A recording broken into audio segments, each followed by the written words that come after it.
The heavy oak doors of the courtroom creaked open as Nia Carter walked in, her heels clicking confidently against a polished marble floor. Heads turned, whispers fluttered through the room. Some recognized her as the rookie attorney who had boldly taken on Lennox Corporation, a multi-million-dollar company accused of exploiting its minority workers. At just 29 years old, Nia had already carved a name for herself in the legal world.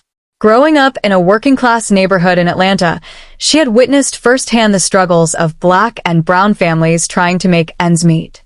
Her mother had worked double shifts as a nurse, while her father, a factory worker, often came home with stories of unsafe conditions and low pay. These memories fueled Nia's passion for justice. But this case was different. Lennox Corporation wasn't just another corporate defendant. It was a giant, a juggernaut of resources and influence.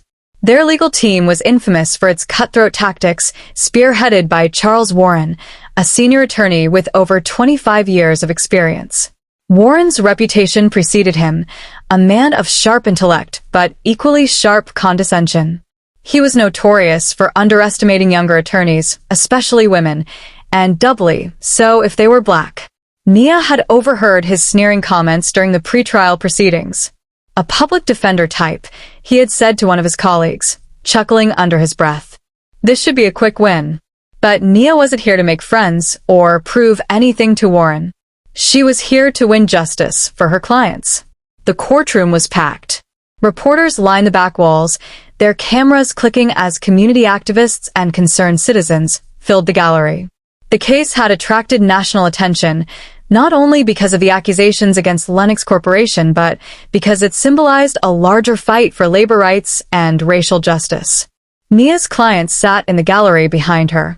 Among them were Maria Ortiz, a single mother fired after protesting unsafe working conditions, Jamal Baker, a forklift operator injured on the job and denied compensation, and Angela Wright, a warehouse supervisor who had faced retaliation for reporting discriminatory practices. Charles Warren was the first to deliver his opening statement. Dressed in a tailored navy suit, he exuded confidence as he strode to the center of the courtroom. His voice was smooth and deliberate, his words chosen to paint Lennox as a beacon of American enterprise. Lennox Corporation has always prioritized fairness and integrity, Warren declared, gesturing expansively. This lawsuit is nothing more than a baseless attack on a company that has done nothing but uplift its employees and communities. My opposing counsel, while enthusiastic, has little experience in matters of this scale. I trust you'll see through the sensationalism and focus on the facts. Nia's jaw tightened, but she remained composed. She knew Warren's tactic: plant doubt in the jury's mind early, discredit her before she even spoke.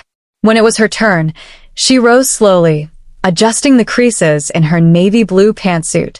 She walked to the center of the room, her steps deliberate, her presence commanding. Ladies and gentlemen of the jury, she began, her voice steady and clear, this case isn't about attacking a corporation. It's about accountability. It's about workers, mothers, fathers, sons, and daughters, who trusted their employer to treat them with dignity and were betrayed. My clients aren't nameless faces. They are people who have been hurt, discarded, and silenced. And today, their voices will be heard. Her words hung in the air, and for the first time that morning, the jury seemed to lean in, captivated by her sincerity. The second day of the trial brought the first witnesses to the stand. Maria Ortiz was the first to testify. A petite woman in her late 30s, Maria's hands trembled as she recounted her experience working 12-hour shifts without proper breaks, being exposed to hazardous materials without adequate protective gear, and eventually being fired after raising concerns. Maria's voice cracked as she spoke about her 3 children and how losing her job had forced her to choose between paying rent and buying groceries. "I just wanted to keep my kids safe," she said, her eyes brimming with tears. Warren's cross-examination was ruthless. He questioned her credibility, implying that she had been fired for poor performance and not for her protests. He interrupted her frequently, his tone dripping with condescension. When Nia objected to one particularly aggressive question, Warren let out a sharp laugh and muttered, Maybe if she focused less on her hairstyle and more on the law, she'd know better. The words were like a slap. The courtroom fell silent, the insult hanging in the air like a storm cloud. Nia froze for a moment, her hand tightening around the edge of the table. She could feel the eyes of the jury, the judge, her clients, all watching her. But instead of reacting, Nia straightened her back, adjusted her glasses, and continued. She knew Warren wanted her to lose her composure. She wouldn't give him the satisfaction. As the trial progressed, Nia methodically built her case. She presented records of unpaid overtime, testimonies from former employees, and internal emails from Lennox executives that painted a damning picture. One key piece of evidence was a memo from a senior manager, which read, "Focus on reducing costs by targeting high-turnover departments. Start layoffs in regions with less favorable demographics, less backlash." The room was silent as Nia read the memo aloud. Even the judge's usually stoic expression faltered. Warren objected, claiming the memo was taken out of context, but the damage was done. The jury had seen enough to understand the culture of exploitation within Lennox Corporation. The turning point came when Jamal Baker took the stand.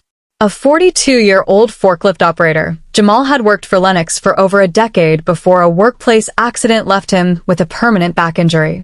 Despite multiple reports of unsafe equipment, Lennox had done nothing to address the issue. "I trusted them," Jamal said, his voice heavy with emotion. "I gave them everything I had. And when I couldn't work anymore, they threw me away like I was nothing."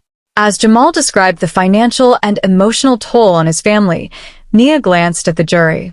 She could see the empathy in their eyes, the way some shifted uncomfortably in their seats, visibly moved by his story. By the time Nia delivered her closing argument, the courtroom was electric with anticipation.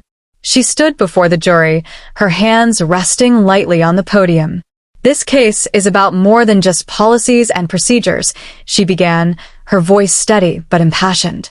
"It's about people. People like Maria Ortiz, who worked tirelessly to provide for her family. People like Jamal Baker, who put his body on the line for a company that didn't care enough to protect him. Lennox Corporation wants you to believe this is just business. But what kind of business preys on the most vulnerable? What kind of business sacrifices people's lives for profit? Justice isn't just about punishing the guilty. It's about sending a message that exploitation, discrimination, and neglect have no place in our society. You have the power to send that message today." The jury deliberated for 6 tense hours. Nia stayed in the courtroom, pacing the empty aisles and replaying every moment of the trial in her head. When the jury finally returned, the room was thick with anticipation. The foreperson stood and read the verdict, guilty on all counts. Nia's clients erupted into quiet cheers and tears, embracing one another as the weight of their struggle finally lifted. Warren sat frozen, his smug confidence replaced with a look of defeat. The victory made headlines, not just for the financial compensation awarded to the plaintiffs, but for the broader implications.